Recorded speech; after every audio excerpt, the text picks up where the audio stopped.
Politics. You know, a subject that absolutely everyone can get behind and agree on. A subject that should be brought up at every family dinner, friend get-together, or with a random stranger at the local adult store. Not speaking from experience or anything. Right. Politics are great though, aren't they? No, not really. Then why the fuck does modern cinema choose to inject that shit into their narratives every chance they can get? Boy, that escalated quickly. Now, before you say Toller Talks, entertainment has always been political. Well, yeah, no shit, but unlike decades ago when films and shows chose to portray political and social issues through brilliant writing, theming, and undertones, this modern stuff just whips out a baseball bat and beats the hell out of us with it. And ironically, it always seems to criticize exclusively one side of the aisle. Coincidence? I think not! Such is the case with The Long Walk, a film that I really enjoyed up until about the midpoint of the story when things took a really stupid turn, something we're going to get into in today's review. Let's talk about it.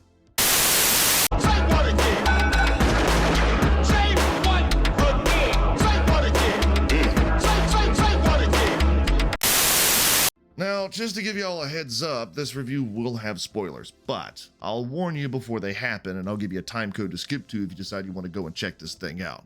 Unfortunately, I need the spoilers. I need them because I need to explain how stupid this damn film gets. As always, though, everything I say is up for discussion, so if you agree or disagree with anything, let me know in the comments down below. Moderation is off, per the usual, and I'll make sure to meet y'all down there. Just remember to attack the opinion, not the person. Get it? Got it? Good. Whoa. Here I come. Oh, here I come. Oh. I'm not going to start off all doom and gloom over here, alright, because there are some really good merits to The Long Walk, the biggest one being the performances. See, the film encompasses a, well, long walk. Well, duh.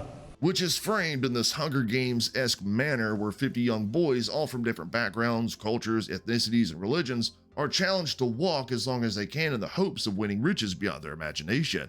And they're allowed to have one wish where they can ask for anything. Like a pony, a spaceship, or as my favorite character in the film, Hank, said, 10 naked ladies. I make that deal. How about you, bitch? You make that deal? I make that deal. I don't blame you. Damn good deal. But it's not a good deal, Yudovich, because only one boy can win, leaving the others to be shot dead in the street if they can't continue on. You serious? The heart and soul of this film is the boys themselves, not just because the narrative is centered on them, but because everyone that comes on screen absolutely knocks it out of the park with their portrayals. There's our two main characters, Ray and McEvery's, who end up developing an unbreakable bond and friendship throughout the walk, and they're supported by guys like Stebbins, who's a borderline Aryan elitist, Markovich, an asshole outcast, Hank, who's most of the comedic relief, and Arthur, a devout, unwavering Christian, along with a few others. These guys sell us on their characters, each with their own trials, tribulations, and history, and when people start falling out and getting axed off, you can really feel the emotional weight of all of it. At first, it was kind of weird, because they're competing against each other after all, and when someone dies, that's one less person to worry about, but the film does a great job of showing us that these boys aren't there out of greed or glory. It's out of complete necessity. Well, all right then. But, dear viewer, for every action there is an equal or opposite reaction, and in the case of The Long Walk, the opposite reaction is Mark Hamill, who portrays the notorious Major. Now, you would think that a character who spends his time ordering young boys to be shot would be pretty dark, stoic, and intimidating, right?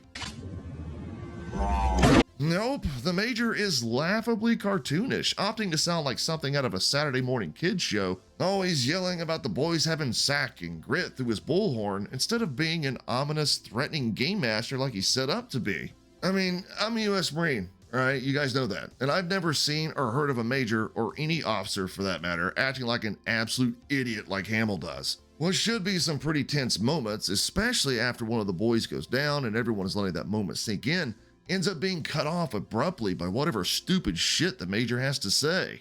You made it, boys, 300 miles. You got some real sack. Really? The military doesn't sound like that, Mark Hamill, you fucking idiot. Just go fuck off somewhere. And then there's the politics. No. You done got me talking politics. I didn't wanna.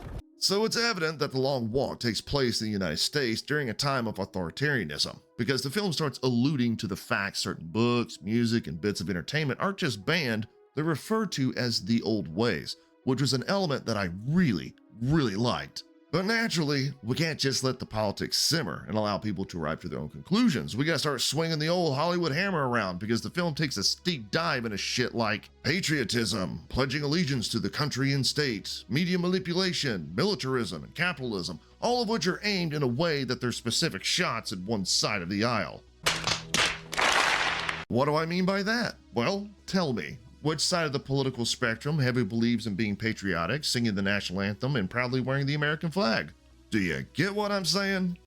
He's out of line, but he's right. Now here's the part that really pissed me the fuck off, and I'll make this quick, because it's about the ending, which I'm going to spoil, so here's the time code to skip to. 1, 2, 3. Alright, so this film really goes out of its way to hoist the black character of McEvery's up.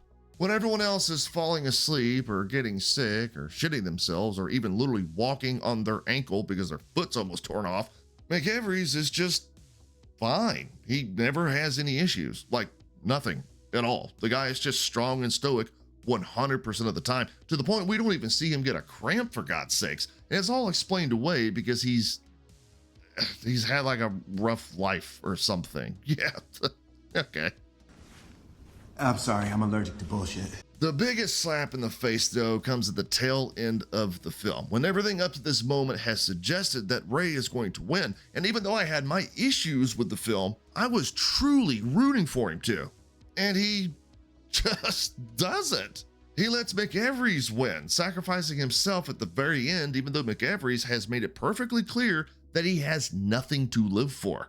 He has no family, no home, no friends. He's just walking through life aimlessly without a real purpose. So Ray giving up in order for him to win makes no narrative sense. It really felt off-putting, because it actually is off-putting. That's not the way the book ends at all. In the book, Ray does actually win, but the writers decided to change that here in the film as a sort of allegory for racial injustice or something. Like we haven't had that shit crammed down our throats for years now. Fuck. So where do I rate The Long Walk? We happy? You were saying something about best intentions? Now, as much as I wanted to have Samuel L. Jackson do a say what again thing, what saved this film was the performances. When I say all, and I mean all, of the boys give everything they've got during this film, I mean it. Everyone did exactly what they needed to. They sold me entirely on their characters and backstories, and they had me truly invested in what was going to happen to them. And the thing is, I knew what was going to happen. Only one boy could win the walk, obviously, but those emotional, tense moments still stung more than they should have, all thanks to the actors. Anyway, I appreciate y'all for checking out my review. I'll talk to y'all later.